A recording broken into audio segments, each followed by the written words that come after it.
Recently, I played through this thing called the Queer Games Bundle, and it came with 500 games of which I played through every single one. But I also received 6 soundtracks, and in order to finalize my showcase of this bundle, I'm going to show you each of these soundtracks. They all cover different genres and varying sounds, and I'll try to share as much knowledge as I can on certain music techniques or things that I pick up on. Oh, and also, I got consent from every single creator that had a soundtrack in the Queer Games Bundle. So big shout out to them, and I hope you enjoy. And one last thing before we start, this is not a tier list, this is not a ranking, and I'm definitely not here to shit on this music in any way, shape, or form. This is merely just a showcase of what is in the Queer Games Bundle. But alrighty, in order to not waste any more time on this intro, let's just get right into it. Alright, and up first we have Desolate. This is another project from Sabrina from TV Band. It definitely has a lot smaller of a track list with only 3 tracks on the album. So I'll just try to get as many small bits that are really important to the track or sound really cool. And so while I won't show too much of them, I'm going to try to show at least some really interesting parts of the tracks. And real quick before we start, this album is classified as 3 tracks of ambient guitar, quote, headphone, end quote, music.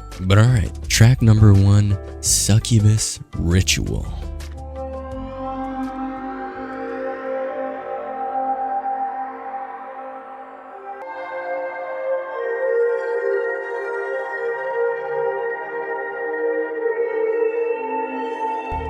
So I think the classification of headphone music is a very apt word for this or way of describing this. I could easily see myself just laying down in bed, putting on some headphones and just listening to this. This is a very chill, very ambient track. And it's almost just like trance-like in a way. Nothing crazy that I really want to showcase like music technique-wise. It's just a very chill track. But alright, track number 2, Tenebris Trom.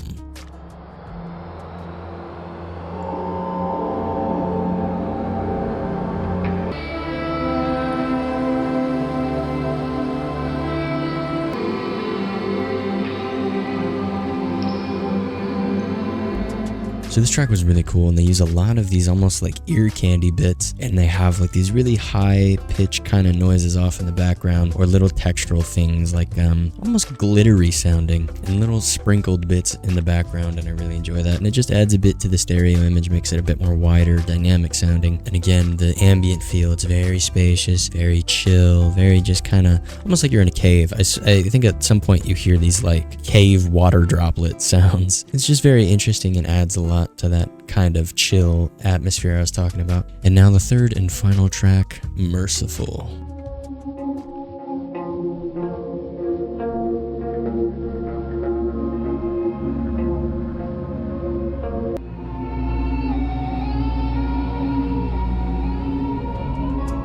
So this third track was pretty cool. Again, just very spacious, very ambient, and now I'm starting to hear a bit more of that guitar in this track. And they also had these weird kind of leads in the background going, and what I'm thinking is like a ping-ponging delay on it where it was kind of going one side to the other, and it's just a really cool track. I really enjoyed this project. I think this one is probably my second favorite from TV Band. I think this is it is very chill. I like ambient sounding stuff, and this is just, it was a cool, fun listen for me, honestly. And since that one was so short, we might as well just do another album while we're at it. And so up next we have Latex Heart, the 4th and final album from Sabrina from TV Band, and this one is classified as just a bunch of remixes and original tracks. And for the first track we have Opening.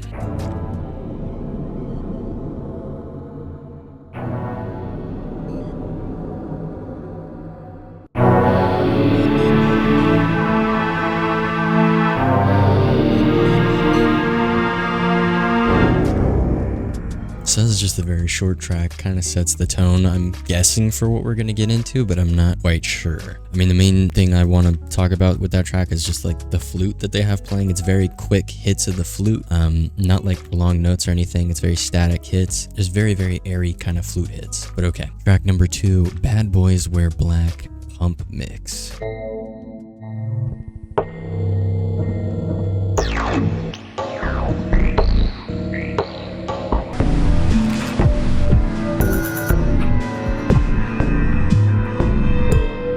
So this track being a remix, we hear some elements we've kind of already heard from, well, this track. The main thing I heard that was brought back was that almost like phone ringtone kind of sound. I don't know how well to describe it, but overall, not really too much I want to talk about with that one. Track number 3, Gunnar Goth. Wow. Gunnar Goth Girlfriend.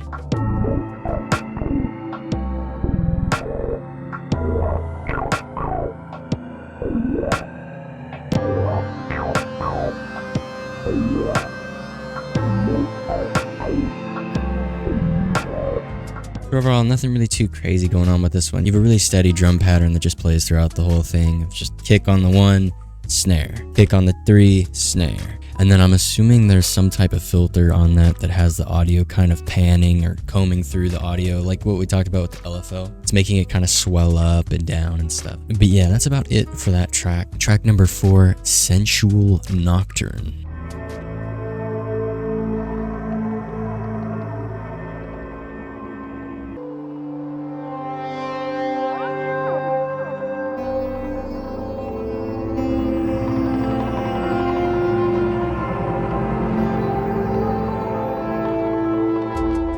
So this one's really cool, very much like a headphone kind of track where you could definitely just lay down in bed and listen to this one. Very chill, very cool. And the main thing I want to point out is just like these little like textural things that are going on in the background. Like there's like this little rattling noise. I wouldn't call it a shaker. It feels like, I don't know the name for the instrument, but it's like if you were to take a wooden thing over another wooden thing with grooves or ridges, and it has like this just literal textural thing in the background that plays. But yeah, with that included, that's a really cool track. And on to track number 5, What's with the gooning, huh? Track number 5, Gooning Continually.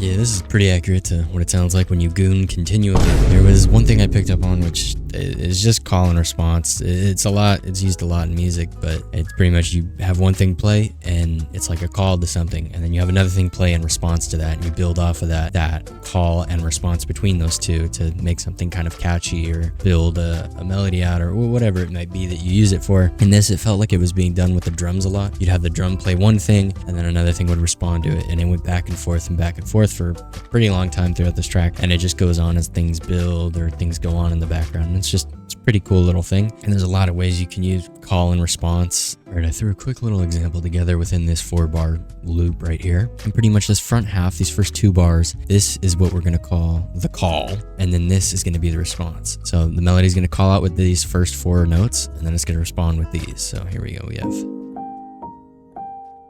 and then the response.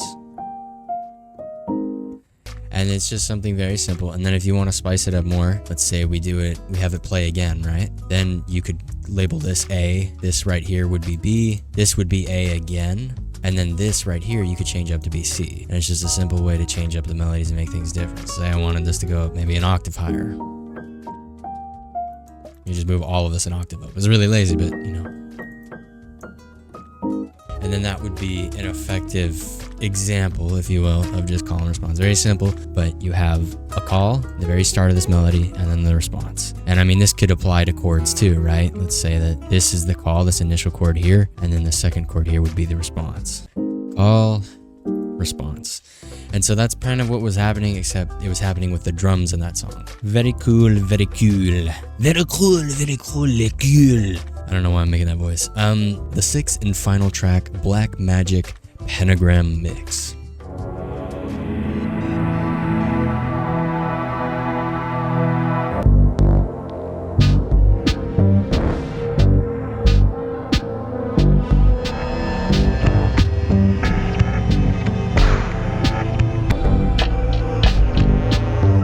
So this one's pretty interesting.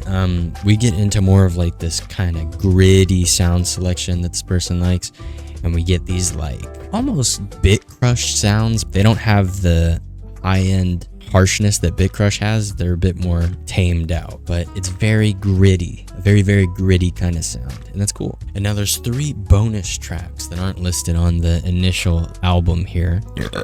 And these can be used in any project, even commercial ones apparently, without any permission. The only requirement is that I tell you that the creator of these 3 songs did not personally endorse me or approve me using this. But I'm going to show you quick snippets from each song, and we're just going to fire through these really quick. I'm going to show you the first song, the second, and then the third. And there's no real names for these. These are just called Library 1, 2, and 3. So we're just going to play like 10, 15 seconds of each, and then I'll just give you my thoughts at the end.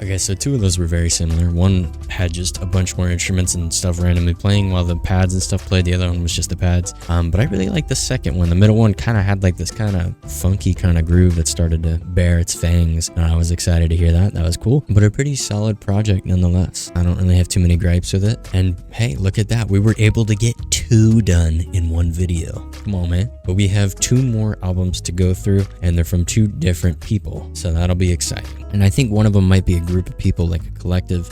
I'm not too sure. I'll check it out more deeply when we get there, but they are 2 different people. But yeah, I'm gonna sleep. I'm gonna do a little snoozer, a little Snoozington City. Thank you for listening along with me. Good night.